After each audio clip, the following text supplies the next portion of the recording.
Phone എടുക്കൂടെ, കൊല്ലും ഞാനിന്ന്.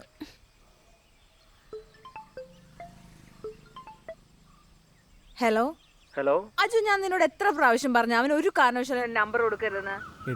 എനിക്ക് അവനോടൊന്നും സംസാരിക്കാനില്ല. നീ വെറുതെ അവന്റെ വക്കാലത്തെ പിടിച്ചോണ്ട് ഇങ്ങോട്ട് വരണ്ട. എനിക്കൊട്ടൊന്നും കേൾക്കും വേണ്ട. എടീ, ഞാൻ അവൻ്റെ സൈഡ് പിടിച്ച് സംസാരിക്കണമെന്നല്ല. നിനക്ക് അവനോടൊന്ന് സംസാരിച്ചൂടെ? അറ്റ്ലീസ്റ്റ് ആ ഫോണിലെങ്കിലും.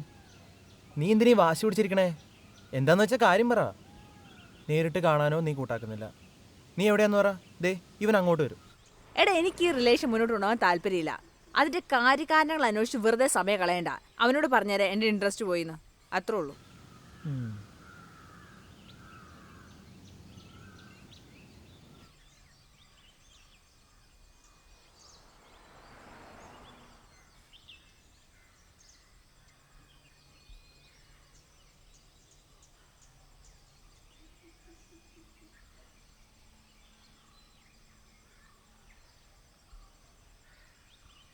ചേച്ചി,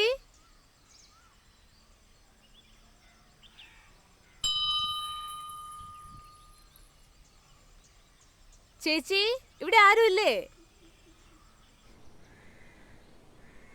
ചേച്ചി, ഞാൻ കുറച്ച് പ്രൊഡക്റ്റ് പരിചയപ്പെടുത്താൻ വേണ്ടി വന്നതായിരുന്നു. കണ്ടു നോക്കിയിട്ട് വാങ്ങിയാൽ മതി. നല്ല ക്വാളിറ്റി പ്രൊഡക്റ്റ് ആണ്. ഞങ്ങളുടെ കമ്പനി കറിക്കൂട്ടുകള്, പിന്നെ വീട്ടിലിടാൻ പറ്റുന്ന സ്ലിപ്പേഴ്സ്, അങ്ങനെ കുറെ സാധനങ്ങളുണ്ട്. കടയിൽ കൊടുക്കുന്നതിനൊക്കെ നല്ല ഓഫറിൽ ചേച്ചി ഞങ്ങൾ കൊടുക്കുന്നേ. ഒന്ന് കണ്ടു നോക്കാവോ? ഇവിടെ ഒന്നും ആവശ്യമില്ല എന്ന് പറഞ്ഞില്ലേ? ഞാനിവിടെ ഒറ്റയ്ക്കേ ഉള്ളൂ. എനിക്കൊന്നും ആവശ്യമില്ല. ആണുങ്ങൾക്ക് ഉപയോഗിക്കാൻ പറ്റിയ ട്രിമ്മേഴ്സ്, പിന്നെ ഷേവിംഗ് സെറ്റ്, ഷേവിംഗ് ക്രീം, അങ്ങനെ ഒരുപാട് പ്രൊഡക്ട്സ് ഉണ്ട്. സാർ ഒന്ന് കണ്ടു നോക്കുക, എന്തായാലും ഇഷ്ടപ്പെടും. നല്ല ഓഫർ ഉണ്ട്.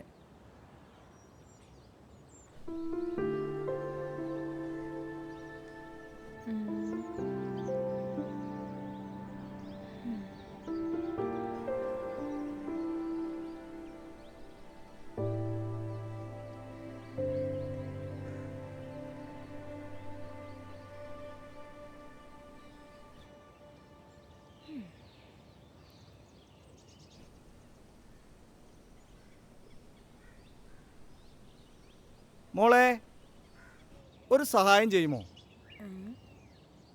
മോളെ, ഒന്ന് സഹായിക്കണം.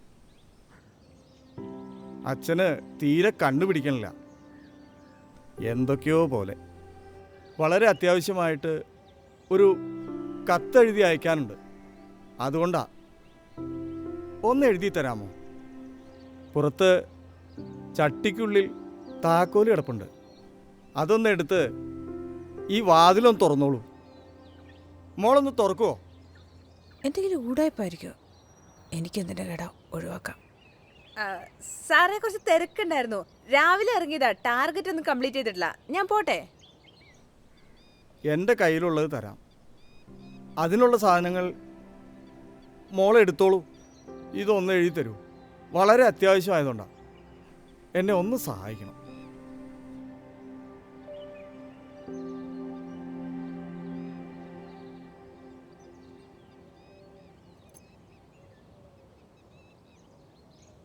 ഇത്ര അത്യാവശ്യം എന്താണാവോ മനുഷ്യനെ ബുദ്ധിമുട്ടിക്കാൻ? ഈയിടെ ഫോൺ ഇറങ്ങിയതൊന്നും അറിഞ്ഞിട്ടില്ലേ? ഇപ്പോഴും കത്തെഴുതിക്കൊണ്ടിരിക്കുക.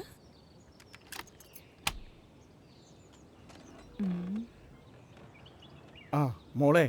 ഹായ് സാർ, ഞങ്ങളുടെ പ്രൊഡക്റ്റ്. ആ മോളെ, ഇത് എത്ര ഉണ്ടെന്നൊന്നും എനിക്ക് അറിയില്ല. മോൾ ഇത് വെച്ചേ, എന്നിട്ട് ഇതിനുള്ള സാധനങ്ങൾ മോളെടുത്തോ. വേഗത്തൊന്ന് എഴുതിത്താ. സാർ, ഇത് 1000 രൂപയുണ്ടല്ലോ. ഞാൻ പറഞ്ഞില്ലേ മോളെ, എനിക്ക് വേണ്ടത്ര കണ്ണൊന്നും പിടിക്കണില്ല. ഇതൊന്നും വെച്ചിട്ട് വലിയ പ്രയോജനമൊന്നുമില്ല. മോള് വരൂ. മോള് പറഞ്ഞത് നേരാ, അത്യാവശ്യം തന്നെയാ. അത് അങ്ങനെ ഫോൺ ചെയ്ത് പറയാനുള്ളതല്ല, കത്തെഴുതുക തന്നെ വേണം.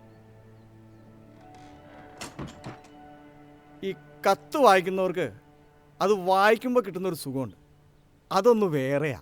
സാറ് ഞാൻ പറഞ്ഞൊക്കെ കേട്ടല്ലേ? അത് സാരമില്ല. പിന്നെ ഈ സാറെന്നുള്ള വിളി വേണ്ട, അച്ഛാന്ന് വിളിച്ചോളൂ. അത് കേട്ടിട്ട് കുറേയായി. ഓക്കെ. അല്ല, ഒഫീഷ്യൽ ലെറ്റർ വല്ലതാണോ അച്ഛാ? അങ്ങനെയാണെങ്കിൽ ഞാൻ എഴുതിയാൽ ശരിയാവില്ല. ഏയ്, ഇത് ഒരു പ്രേമലേഖന. അച്ഛനാള് കൊള്ളാലോ.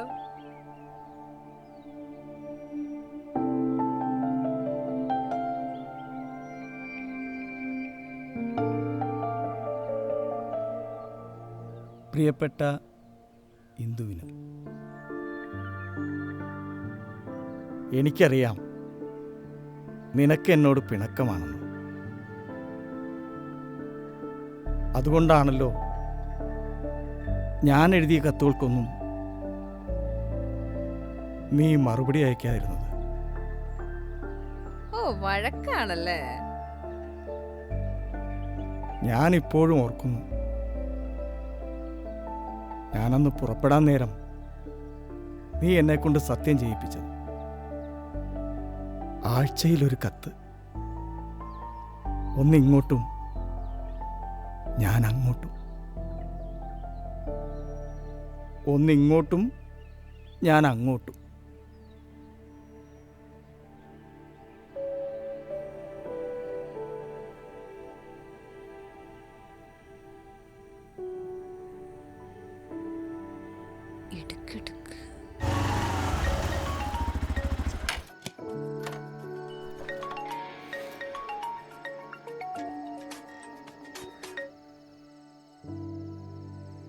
ഹലോ. ഹലോ, എത്ര നേരമായിട്ട് ഞാൻ വിളിക്കുന്നടാ. നീ ഇത് എവിടെയായിരുന്നു? ഞാൻ വണ്ടി ഓടിക്കായിരുന്നു. പെത്തിയുള്ള വീട്ടില്.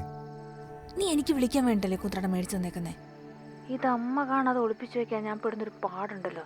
എന്നിട്ട് സമയം കടത്തി വിളിച്ചവനോട്ട് എടുക്കത്തൂല. ഒച്ച കുത്തു വെച്ചെന്നാണ്ടല്ലോ. എന്റെ പൊന്നോന്ന് ക്ഷമിക്കേ. നീ എപ്പോഴാ വിളിക്കണമെന്ന് എനിക്കറിയില്ലല്ലോ. ഇനി ഞാൻ അങ്ങോട്ട് വിളിക്കുമ്പോഴോ അതാണെങ്കിൽ സ്വിച്ച് ഓഫും. ഞാൻ എന്ത് ചെയ്യാനാ? അതേ അമ്മ കാണാതെ ഒളിപ്പിച്ചു വെക്കുന്നുണ്ടല്ലേ. ഒരു കാര്യം ചെയ്യാം, നമുക്കൊരു 12 മണിയാകുമ്പോൾ വിളിക്കാം. ഇനി എന്തെങ്കിലും സിറ്റുവേഷൻ നിനക്ക് വിളിക്കാൻ പറ്റിയില്ലെങ്കിൽ നീ ഇങ്ങോട്ടൊരു മെസ്സേജ് ഇട്, ഞാൻ അങ്ങോട്ട് വിടാം. Okay, good night.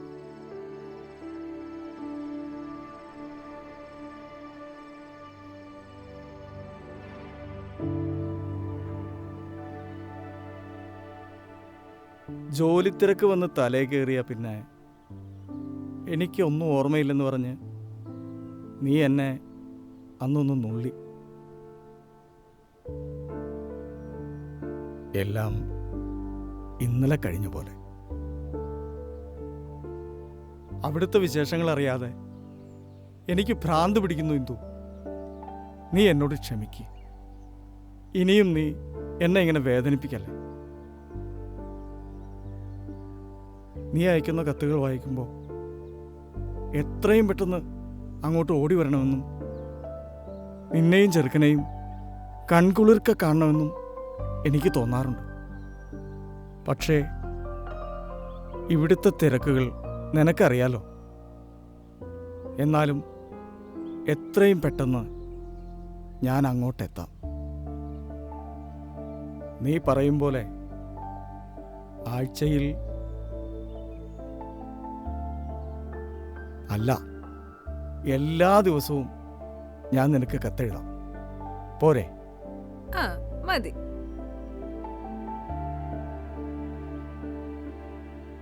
ഭയങ്കര ദേഷ്യക്കാരിയാ. വഴക്കടിച്ചാൽ പിന്നെ വലിയ പാടാ വഴിക്ക് വരാൻ. ഞാനിവിടെ ആയതുകൊണ്ടാണേ. എന്നാ പിന്നെ പോയി ഒന്ന് കണ്ടുകൂടായിരുന്നോ? ആ ദേഷ്യവാശിയൊക്കെ അങ്ങ് മാറുമല്ലോ. പോണം പോണം. ഇവിടെ പിടിപ്പത് ജോലിയുണ്ട്. അതൊക്കെ കഴിഞ്ഞിട്ട് പോണോ എനിക്ക്. ചെന്നിട്ട് അവളുടെ ആഗ്രഹം പോലെ ഞങ്ങളുടെ പഴയ സ്കൂളിലും കോളേജിലുമെല്ലാം ആ പഴയ പ്രണയ ജോഡികളെപ്പോലെ ഞങ്ങൾക്ക് നടക്കണം.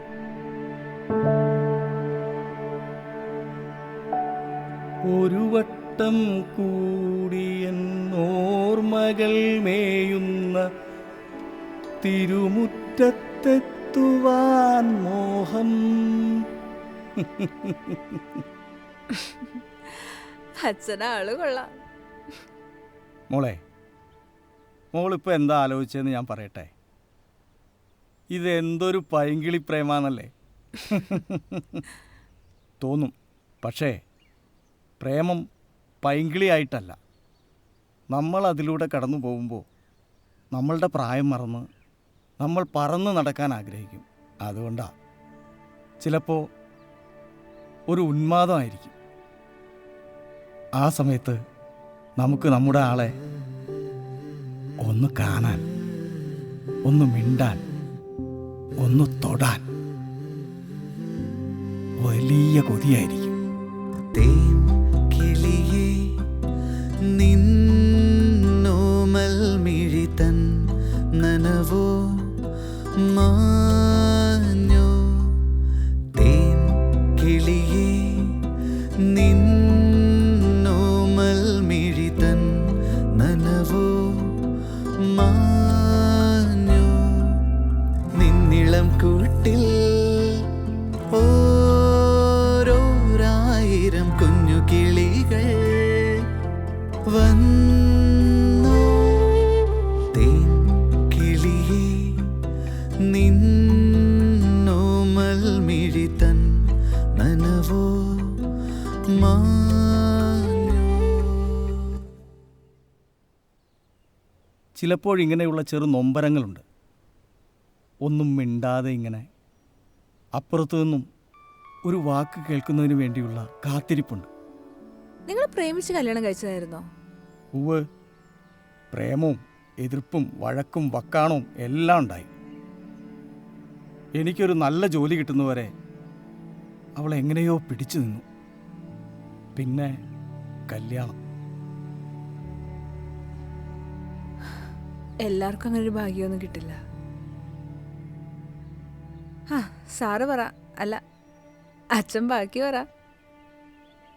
അവനെന്തു പറയുന്നു? ഏ? സുഖം തന്നെയല്ലേ? എന്താ? എഴുത്. ആ, ഇത്തവണ ഉത്സവത്തിന് ഞാനും ഉണ്ടാകും. വെറുതെ പറയുന്നതല്ല, ഞാൻ തീർച്ചയായും വരും. അപ്പോഴേക്കും നിന്റെ പിണക്കമെല്ലാം മാറ്റിവെച്ചേക്കണം എന്ന് സ്നേഹപൂർവം എന്ന് സ്നേഹപൂർവം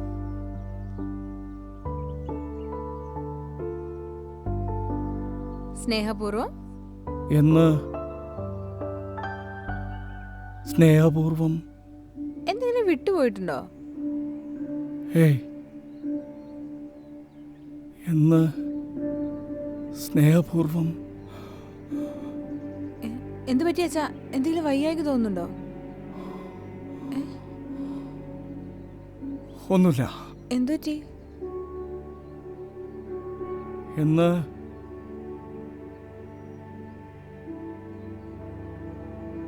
അച്ഛാ, എന്തെങ്കിലും പ്രശ്നമുണ്ടോ? ഈശോ തന്നെ അച്ഛാ, ആരാണ് ഈ എന്താ മാതൃക ഒന്നും തുറന്നിരുന്നത്? മിണ്ടാത്തെ? എന്നാ ഷോ, ഇത് എന്നാ പണിയൊക്കെ കാണിക്കുന്നത്? അച്ഛനെന്തോ വയ്യായ്ക പോലെ ഉണ്ടായിരുന്നു. താനേതാ തന്നോടാരാ വാതിൽ കൊടുക്കാൻ പറഞ്ഞത്? അച്ഛൻ എന്നാ പണിയൊക്കെ കാണിക്കുന്നേ? അച്ഛനങ്ങ് വന്നേ വാ, വാ കത്ത്. അച്ഛനങ്ങ് വന്നേ വാ. വാ, വാ. ഇന്ദു വന്നേ. കത്ത് കത്തെഴുതിണ്ട്. റൂമിലേക്ക് വാ, അച്ഛൻ വാ. കത്തെഴുതിണ്ട്. ആ കവറൊന്നും എടുത്തോണ്ട് വരാവോ? ആ. ആ കസേരയിലുണ്ട്.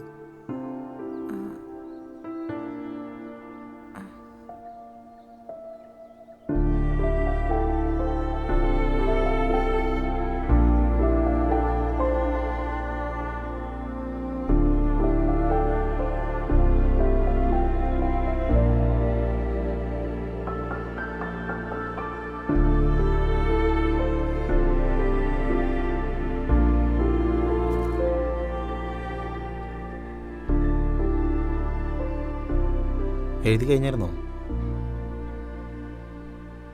എടോ, എഴുതി കഴിഞ്ഞിരുന്നോന്ന്? മിക്കപ്പോഴും തീരാറില്ല, അതാ ചോദിച്ചത്.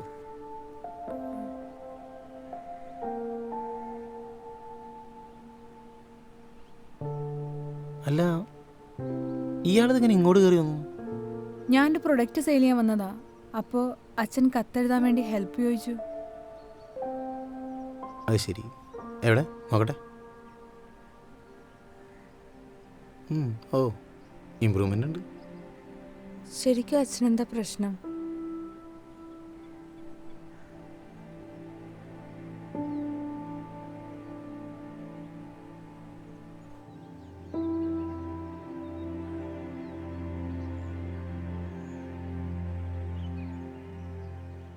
മഴ വരാൻ ചാൻസ് ഉണ്ട്. തനിക്ക് പലയിടത്തും കയറണമല്ലേ? ആ.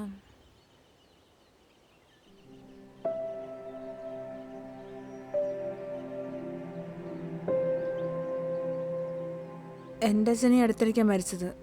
എനിക്കിവിടുന്ന് സാറിനെ കണ്ടപ്പോൾ അച്ഛനെ ഓർമ്മ വന്നു. ഇതെനിക്ക് എഴുതാൻ വേണ്ടി സാറ് തന്ന എനിക്കിത് വേണ്ട. അത് താൻ തന്നെ വെച്ചോ. എന്നിട്ട് ഇവിടേക്ക് എന്നെ എടുക്കാൻ പറ്റുന്ന വെച്ച് കഴിഞ്ഞാൽ അതങ്ങ് വെച്ചേക്ക്. ഉണരുമ്പോൾ അച്ഛന് ഓർമ്മയുണ്ടോ നോക്കാമല്ലോ. ആ കത്തില് കൃഷ്ണൻ സ്നേഹപൂർവ്വം കിച്ചു എന്ന് വിളിക്കും. അതാ പേര്.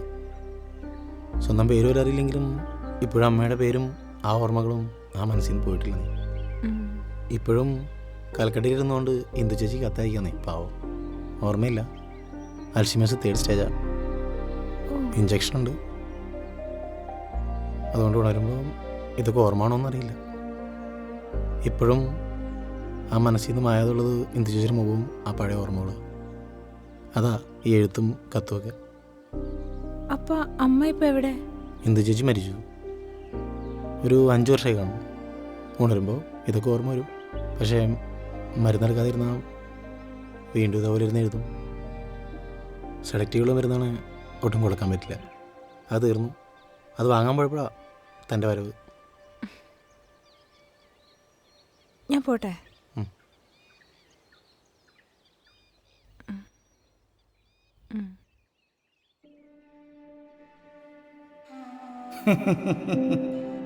ഇതെന്തൊരു പൈങ്കിളി പ്രേമാന്നല്ലേ തോന്നും.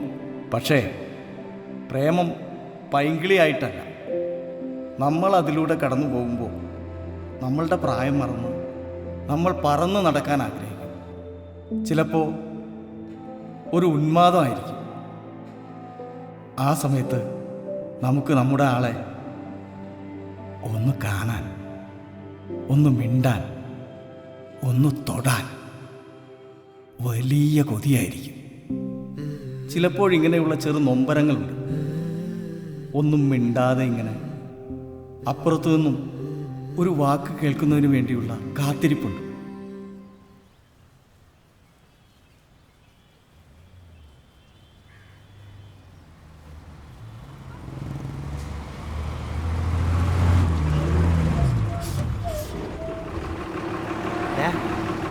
അവള്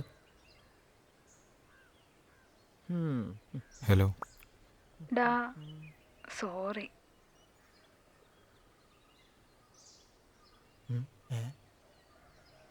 ഡാ